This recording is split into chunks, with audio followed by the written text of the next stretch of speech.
friends, good morning again. I must say that I'm delighted to be here today at this ERACON, the annual meeting of Erasmus Coordinator. And as you all have witnessed, it has been a very lively morning session with lots of Greek Cypriot dancing and music. I think I must agree with the Minister that Cyprus is certainly not a big country, but it seems to me to be a great country. At the same time, I can also reassure you I will not be singing nor dancing. I would just like to take the opportunity to talk about the Erasmus program, to give an overview of where we stand and to start a discussion together with you on how to take it forward.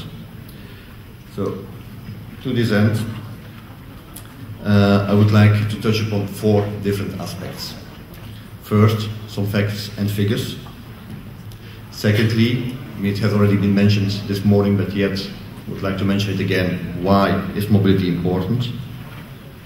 Thirdly, I would like to also briefly discuss the outcomes of a recent Eurobarometer study, which I think is positive in the sense that it does show the eagerness of students to be mobile, but at the other hand, it also points to the persistence of some of the barriers that remain to mobility. And last but not least, at the end, I would like to dwell a bit on the future of the program and how to increase both the quality and the quantity of mobility. But let me start off with some facts and figures. I think we can proudly say that the Erasmus program is definitely an unprecedented success story. As most of you will know, the program had quite modest beginnings. Back in 1987, it started with only some 3,000 brave and adventurous students. During the last academic year, more than 162,000 European students enjoyed a mobility period abroad, whilst a further 20,000 students went to another European country for a placement in an enterprise. During the same academic year, 27 teachers went abroad for teaching assignments, and 7,000 staff from higher education institutions were trained abroad. In total, almost 200,000 teachers have so far participated in the Erasmus mobility strand.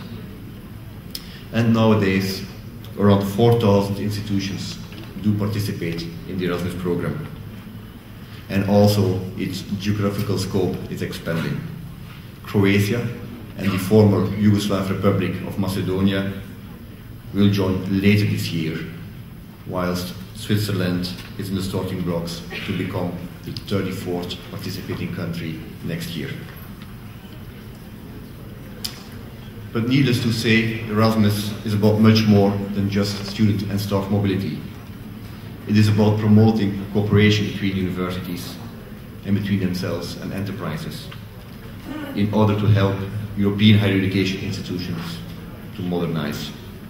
And to this end, around 20 million euros are devoted each year to the Erasmus centralized actions, such as multilateral projects and networks.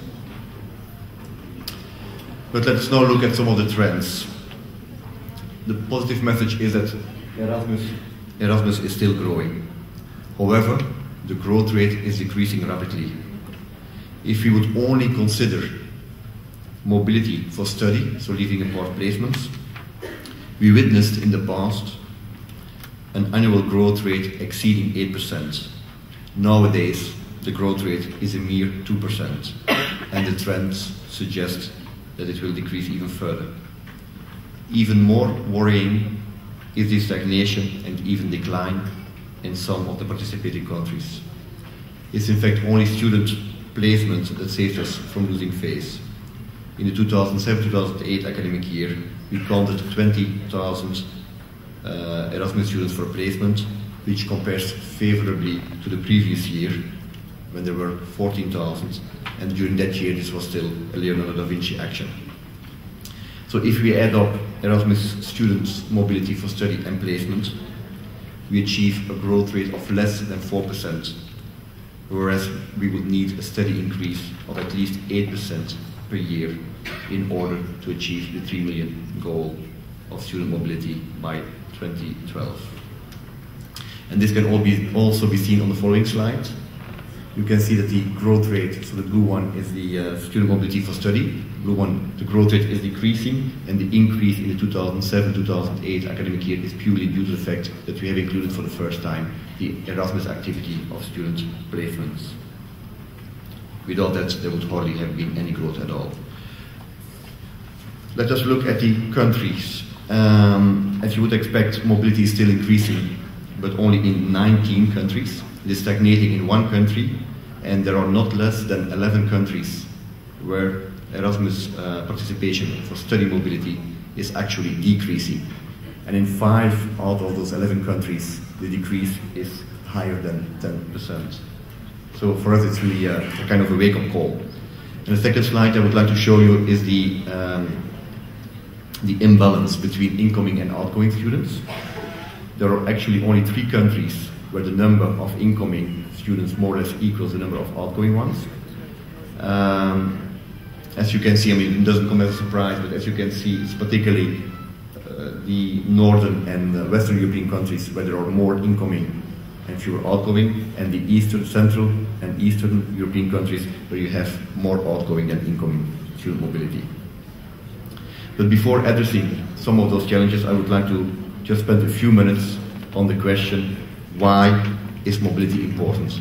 I think we have already heard some very good convincing arguments this morning during the welcome addresses, but yet I would still like to run through them very quickly and basically refer to 2 recent studies, which gives us, we consider, a very solid basis to claim that the Erasmus actions do not only have a very substantial benefit for the participating individuals, but also for higher education institutions themselves and for higher education in Europe in general. So let us first look at the individual level.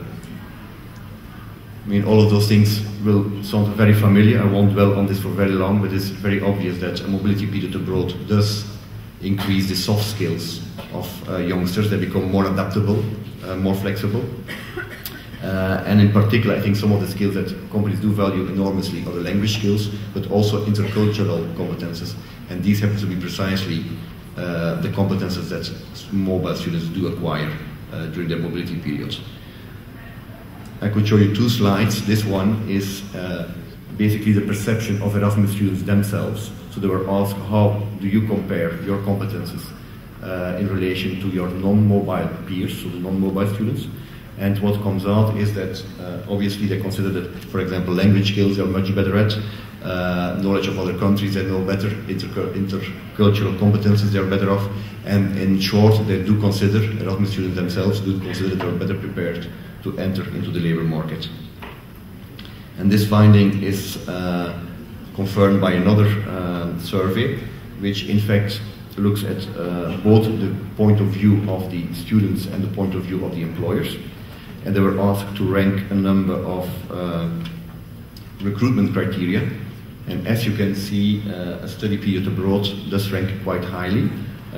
Interesting enough, employers even give more importance to this fact than students themselves. You can see that the blue one is the perception by employers. It's slightly higher than the perception by students, but in both cases, they do consider that studying abroad, that acquainting new skills and new languages is important. And it's also interesting to look at the differences across the European Union. Those findings are even much more stark in the Eastern and Central European countries, as you can see. So, just to conclude on this point, when we look at the individual students, I mean, there are very convincing arguments that it does help students, that it makes them more employable, and that employers do appreciate the skills that mobile students acquire during their mobility period. So, in short, the impact of Erasmus on individuals is quite obvious. But what about the importance of the institutions involved and of the education system in Europe in general?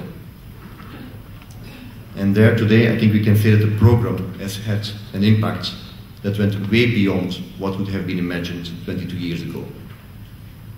Where would Europe be, and where would European higher education be today without Erasmus? One may wonder.